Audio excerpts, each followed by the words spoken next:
Ladies and gentlemen, our first guest is a five-time Emmy Award winner and now the star of his third primetime comedy series. It's entitled The Michael J. Fox Show.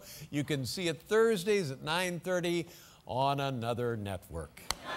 Always on another network. With another network. That's right. Ladies and gentlemen, here he is, Michael J. Fox. Michael J. Fox, always a pleasure. Now here's something that I know. The Michael J. Fox Foundation, looking for a cure, a treatment, improvement in healthcare, Parkinson's disease, has raised, and correct me if I'm wrong, $350 million. Yeah, about that. $350 million. And is the foundation the #1 effort on behalf of Parkinson's? Well, technically speaking, we're the #2 funder of Parkinson's research after the federal government, but I would argue we're more focused. Mm-hmm. And I mean, it's not a joke, but unfortunately. But you know, it was kind of the NIH, which funds research for the government. I mean, like sequestration hit it really hard, and they're just at the mercy of so much bureaucracy that we were able to be more focused and be able to target research. Yeah, I think your diagnosis about 22 years ago, is that close? And do you ever sometimes think that this is the way life works, that had you not been diagnosed, that Parkinson's would not be this much farther along in raising money for research and treatment? I don't think about that too much. I look at this as a real opportunity and a privilege, and really I'm happy I was put in this. I mean, truly I'm happy I was put in this situation because I have so many opportunities and resources to push research along. So it's just one of those things. It's like I always say. I mean, it's been a gift. It's been the gift that keeps on taking, but it's been a gift. And for you.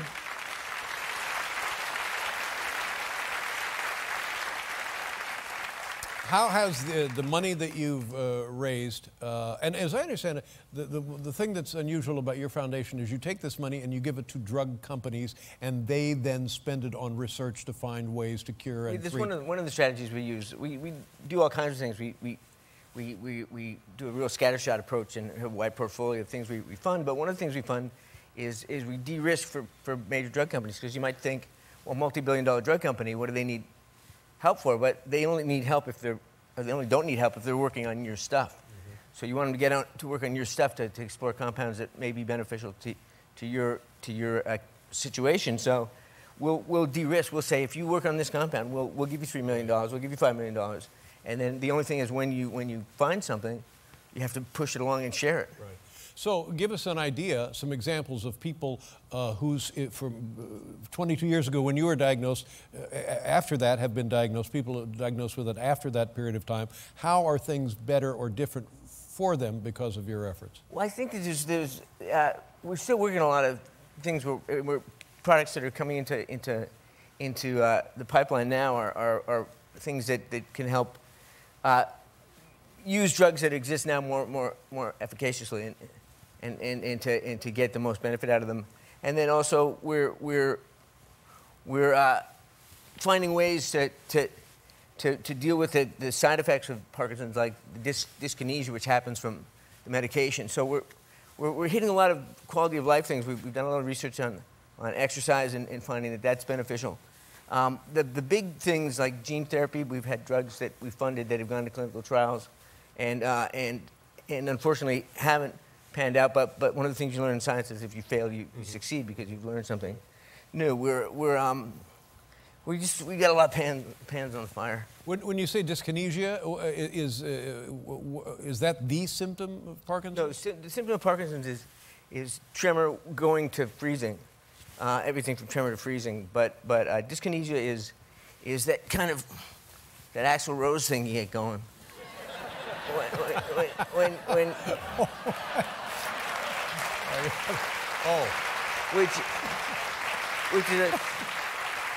which is a side effect of the medication. Yeah. So one wonders if there is a cure for that Axl Rose thing.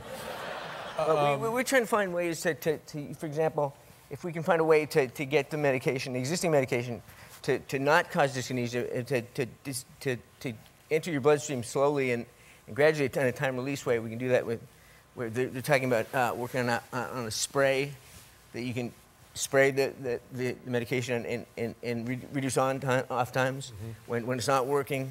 And then we're working on the big questions like whether it's stem cell or whether it's neuroprotection and getting, kind of finding a way to get like Vitagrow in the brain to regrow cells. So there's a million questions, but we're kind of the ones asking them. You had the big gala. It's an annual event. Tell us some of the highlights. You raised, was it $5 million? You throw one dinner, you raise $5 million. That's amazing. Congratulations. Yeah.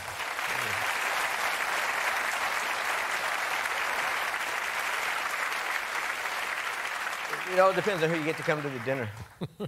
Yeah, we had Chris Martin from Coldplay played. And oh, you guys, you were singing Johnny Be Good. Yeah, it's a medley of my hit. I play it at every benefit.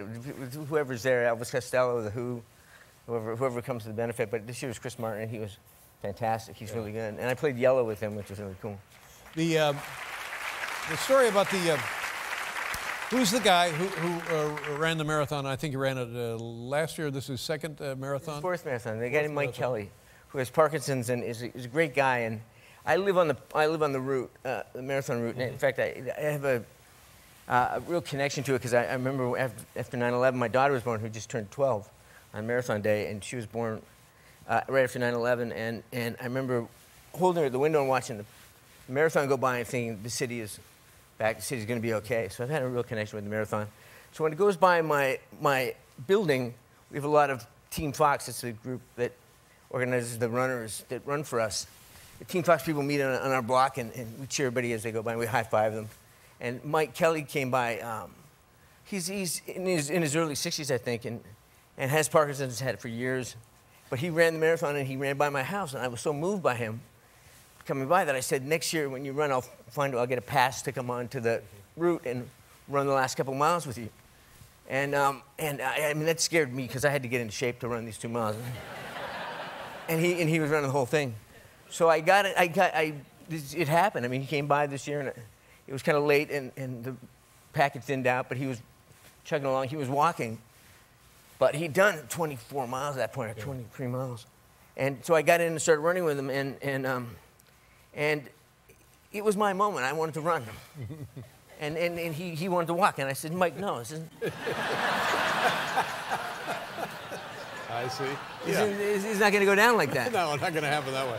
I'm going to run, and you can run with me. And so we ran, and it almost killed him. Yeah. I think we have some photographs of that here.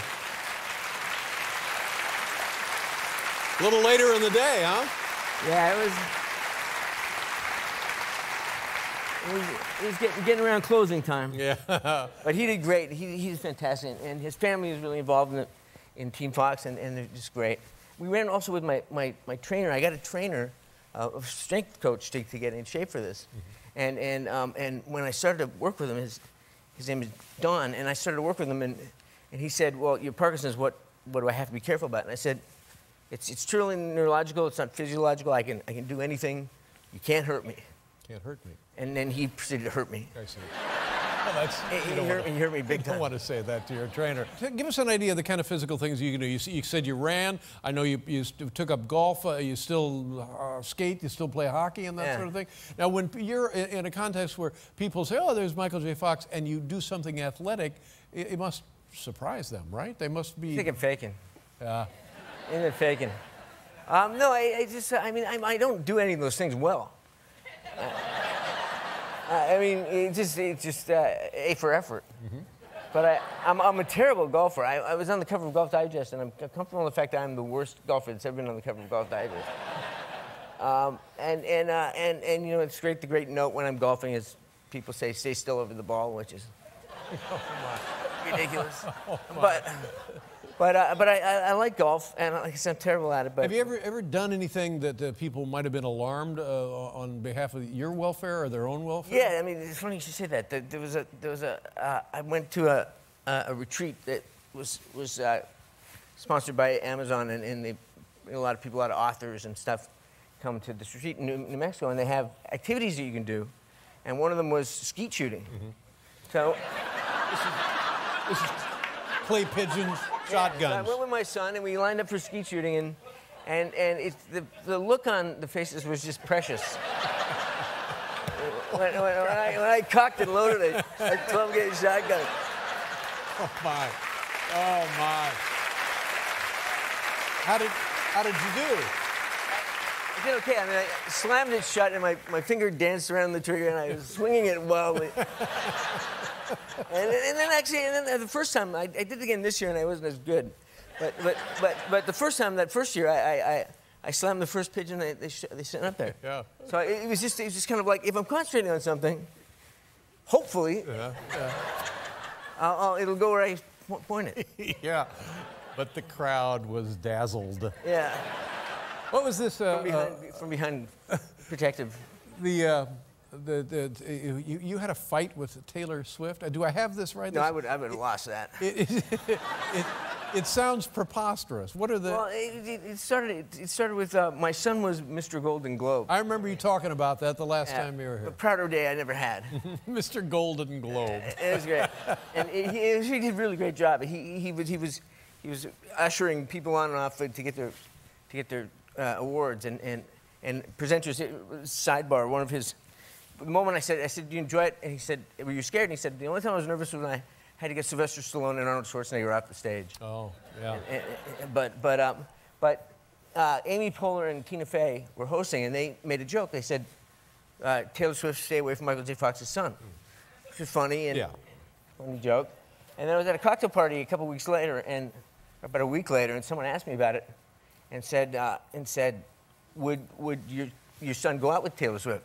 And I didn't know Taylor Swift that well. I mean, my 12-year-old daughter is a big fan.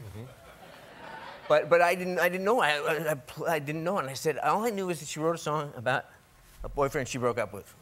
So I said, well, I'll know if she dated Sam because I'll hear a song Sam Fox is a jerk, and I'll know that didn't work out. Didn't work out. Sure. And hellfire rained down upon me. Hellfire. I had every tween girl in America was twittering me and tweeting me and were really angry. And I think my 12-year-old daughter turned me in. She blew the whistle. I think she was in the closet with the phone. He's here. I got him here. Wow. He did it. So and then I apologized profusely. I said to Taylor Swift, I didn't know whatever I can say to stick up to you because I didn't know that it would cause such a big deal. And she forgave me and she called off the pack.